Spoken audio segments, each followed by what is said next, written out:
providenciar apoio prático e emocional por meio das redes familiares e profissionais de saúde é bastante útil nesse momento, né? Também é importante compartilhar fatos sobre o que está acontecendo e fornecer informação clara sobre como reduzir o risco de infecção em termos que os idosos possam entender. Só quem trabalha com idoso sabe, né, que precisa muita paciência, muito respeito para que a pessoa possa entender. Outra recomendação é que mais membros da família sejam envolvidos para ajudar a apoiar os mais velhos e ajudá-los com as medidas de prevenção, como lavar as mãos de maneira correta. Não esqueça, sempre que possível, vá até o ponto ali onde você tem uma pia, um sabão e lave as mãos. Foi no mercado, voltou para casa, lava as mãos. Vai sair para a rua, lava as mãos. Quer dizer, procure manter esse hábito, que eu sei que a gente só faz isso quando chega nesses momentos assim de crise, né? Infelizmente, é assim que a gente acaba percebendo a vida quando já está no meio de uma crise, né? O nosso WhatsApp está liberado já para sua participação. Você pode colaborar comigo aqui, mandando material ou até mesmo trazendo informações, né? Então, faça isso. 986877340. 986877340. Eu dividi com os amigos um material que eu recebi, que eu achei muito querido. Uma bobagem, assim, mas eu acho que a gente tem que dar uma temperada, né, para não ficar de mau humor. Que é um papinho entre uma mulher, uma mãe, e uma criança. Olha, não é para você crescer, tá certo? É para você ficar desse tamanho pra cima. Eu não vou ficar desse tamanho, eu vou crescer. Ô, Dinda, não cresça, não. Mas eu não quero ser pequeno. Só um pouquinho pra Dinda poder te apertar, te carregar, te morder. Mas eu não quero isso. Tá bom, você quer ficar grande, adulto, já? É. Tá bom, então tá. Se eu não ficar grande, eu não vou tomar cerveja. A resposta mais absurda que eu jamais esperaria, né? Se eu não ficar grande, eu não vou tomar cerveja. Então, trazendo isso aqui assim, é apenas para a gente dar uma reforçada no nosso humor, né? Nós temos que ter muito cuidado. Veja que esse Donald Trump proibiu qualquer pessoa que seja da Europa de desembarcar nos Estados Unidos. Ali nós estamos vendo assim pessoas de países de primeiríssimo mundo tomando decisões que têm a ver com vou cuidar da minha turma, vou cuidar dos meus aqui, vou cuidar aquela coisa assim bem nacionalista, né? E como a gente está aqui num país que a gente está sabendo que especialmente os nossos dirigentes têm uma tendência a serem subalternos, né? Não conseguem se ver como pessoas grandes, um país grande e tudo, são pessoas que têm um pensamento pequenininho, um pensamento de escravagista, né? Então, a gente tem que ficar muito, muito atenta com o que está acontecendo, porque essa decisão do Donald Trump, por exemplo, ela derrubou as bolsas de todo mundo. A situação está bem assim, olha, está como o diabo gosta, né? Inclusive, assim, as coisas mais loucas estão acontecendo, como sempre, né? Não tenha dúvida sobre isso. Tem um prefeito da cidade de Bugliano, na Itália, que ninguém entendeu até agora, mas ele decidiu editar uma lei, né?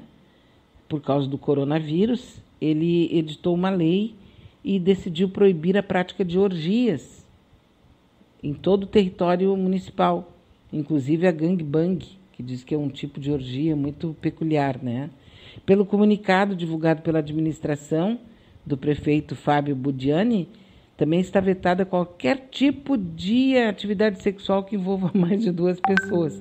Então, por que eu estou trazendo isso? Pelo inusitado, quer dizer, nós estamos com uma pandemia de gripe e o prefeito de uma pequena cidade lá do interior da Itália decide proibir orgias e qualquer relação sexual que envolva mais do que 2 pessoas, quer dizer, e inclusive tem uma multa de 875 euros. Ou, se a gente for transferir aqui para real, seria R$4.800, né, que vai ser aplicada durante a fiscalização. Quer dizer, ninguém sabe quem é que vai fazer a fiscalização. E, quer dizer, é aquele momento assim de... Parece que as pessoas ficam um pouco loucas, né? Mas, em compensação, o governo chinês está anunciando que o pico da epidemia de coronavírus já passou lá no país, lá na China. Ele declarou hoje que o pico da epidemia do coronavírus já passou, o mesmo dia em que houve registro de apenas 8 novas infecções na província de Hubei, onde o coronavírus surgiu. É a primeira vez que a contagem diária fica abaixo de 10 casos.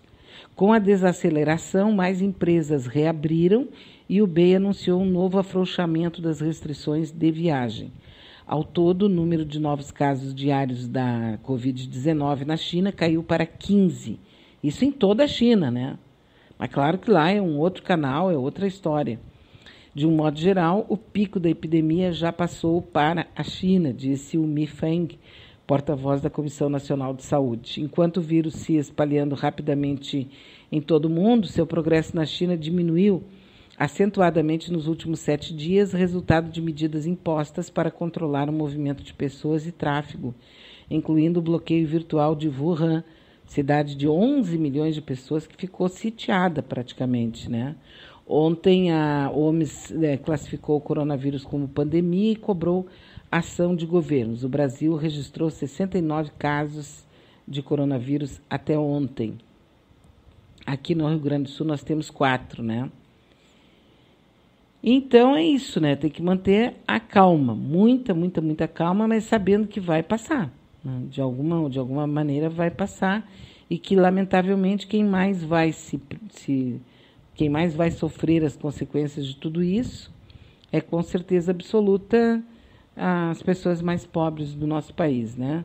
O governo está querendo 5 bilhões do Congresso para ações contra a coronavírus e a gente tem aqui uma matéria do Grupo Brasil de Fato, né? Com quase 120 mil pessoas infectadas em todo o mundo e mais de 4 mil mortes, a Organização Mundial da Saúde declarou nesta quarta-feira, dia 11, pandemia mundial por causa do coronavírus.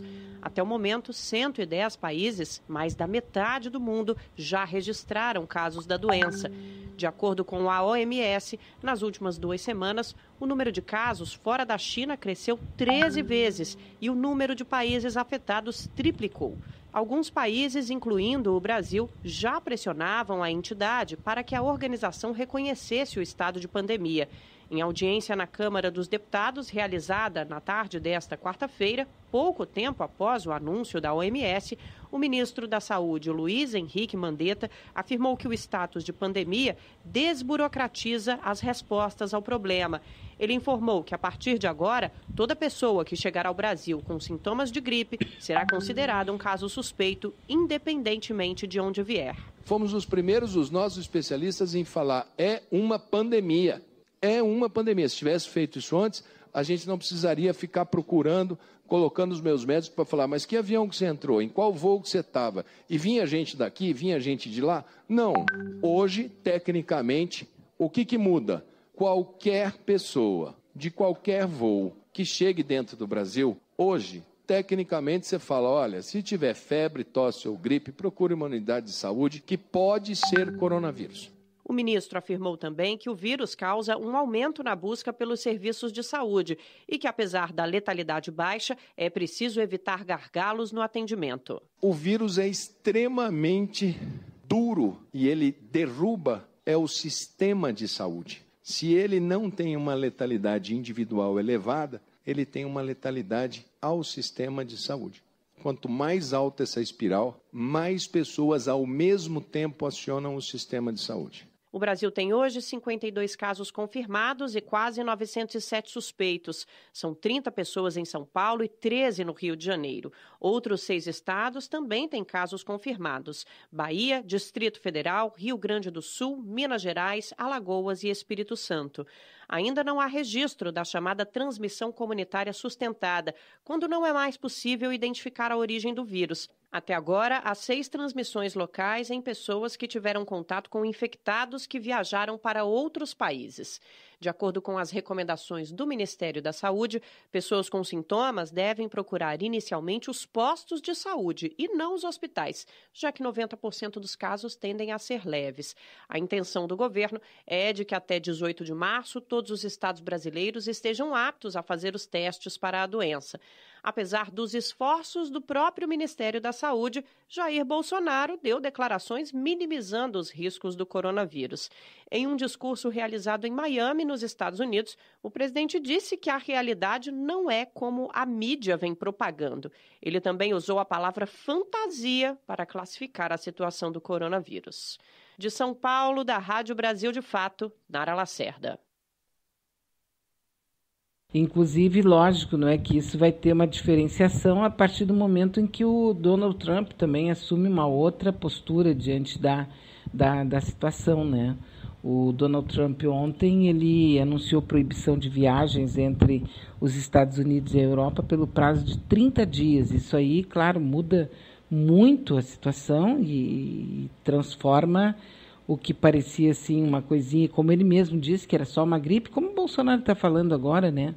Ele próprio está se modificando. Num discurso transmitido para todo o país, o presidente fascista anunciou a proibição de viagens entre os Estados Unidos e a Europa por 30 dias, começando a partir de amanhã à noite. Além disso, Trump anunciou que a administração de pequenas empresas irá conceder empréstimos a juros baixos para pequenas empresas afetadas. Pediu também ao Congresso para aumentar em 50 bilhões de dólares os recursos para esse financiamento. Instruiu também o Departamento do Tesouro a adiar pagamentos de impostos sem juros ou multas para indivíduos ou empresas que foram impactadas. Ou seja, o coronavírus está fazendo mesmo acontecer aí, e há quem diga que isso tem um objetivo, né? Que o coronavírus está muito mais aqui nessa situação que a gente está vivendo hoje, exatamente para poder não deixar com que a questão mais grave, que é a questão econômica do mundo, né? Aconteça desse jeito, né? Italiana diz como o coronavírus mudou sua rotina. Então, o pessoal está se especializando, né? E a gente tem que seguir algumas regrinhas e depois, quando a gente vê, vai passar, né? Para muitas pessoas vai ser só uma questão de lembrança depois. E para outras pode ser até uma coisa mais grave. Lá na Itália, por exemplo, a situação em alguns setores é muito grave, inclusive porque o número de mortos é muito alto, muito forte.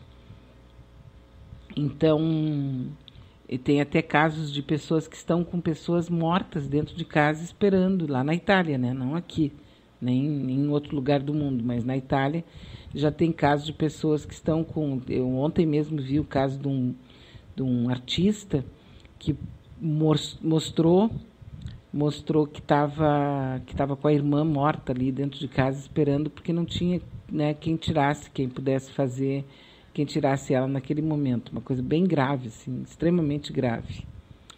O que mais que nós temos aqui? Bom, nosso WhatsApp eu já liberei, né? Dólar abre em alta de mais de 6% e passou dos 5 pila, tá? O dólar comercial iniciou agora há pouco, em disparada, e foi vendido a 5,028. Tá bom? É bem isso. O dólar, então, já está começando, né? Hoje nós vamos ver a Bolsa de Valores. Eu acredito que em vários momentos eles vão paralisar as atividades, porque não vão conseguir continuar, porque a histeria, nós estamos nos dias de histeria, né? Com certeza absoluta. Dias atrás, o Paulo Guedes disse que se fizesse alguma besteira, o dólar bateria R$5. Só que bateu, né? Bateu hoje R$5. 2 bilhões e 500 milhões de dólares das reservas deixadas pelo Lula e pela Dilma estão sendo queimadas pelo Banco Central agora, tá? É isso aí. Eles vão colocar agora para queimar, é queimação total de dinheiro, 2 bilhões e 500 milhões de dólares. Vocês imaginem como estaria o Brasil se a Dilma e o Lula não tivessem deixado esse enorme colchão aí, né?